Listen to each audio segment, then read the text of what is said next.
Hello Bits and Bones, and welcome to Slady's Quick Reviews, where I share a concise rundown of my thoughts on content that I don't have a whole lot to say about. This is a review for The Book with No Pictures by BJ Novak, which I read and reviewed in 2020. My original review reads as follows. The book accomplished what it set out to do. It forces adults reading to children to say funny words and funny things. That said, I would not have found this amusing as a child. I never liked gibberish or found expression funny when it was for its own sake. That's speculation, of course, considering I'm not a child anymore. I am not the target audience, but I gave this book a poor rating because of some principles I have of cost. As much as the premise is interesting, the amount of content can't extend much past 10 minutes if you drag it out, and doesn't have any reread value, unless your kid's easily amused, for which again, I was not one of those children.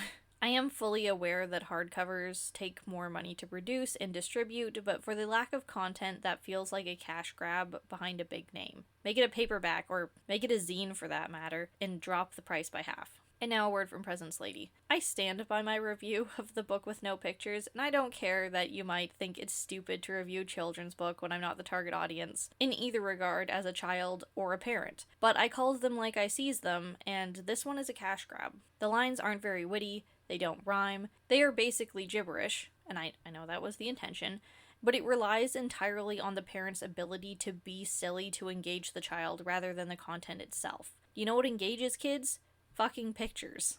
Just the idea of it kind of riles me up because I know BJ Novak is a pretty genuine seeming person, and this form of content is inherently not. It's like big name actors cashing in on voice acting roles in shitty animated kids movies because they know that'll draw the parents in, but the whole thing is actually just garbage. I think I was being nice because I still felt new to Goodreads and gave this a 2 out of 5 stars, but I'm dropping it to a 1 out of 5 stars because no matter what you say, I'm still in pretty good touch with my child self, and she hated this tripe form of entertainment on principle. You can always agree to disagree, but again, a huge problem that I have was the fact that it was hardcover and only hardcover, and it had no real reread value. So, as always, thank you so much for watching. Special thanks to my patrons. If you'd like to support me and my content, there's links to my Patreon in the description below. Thanks again, and I'll see you in the next video. Bye.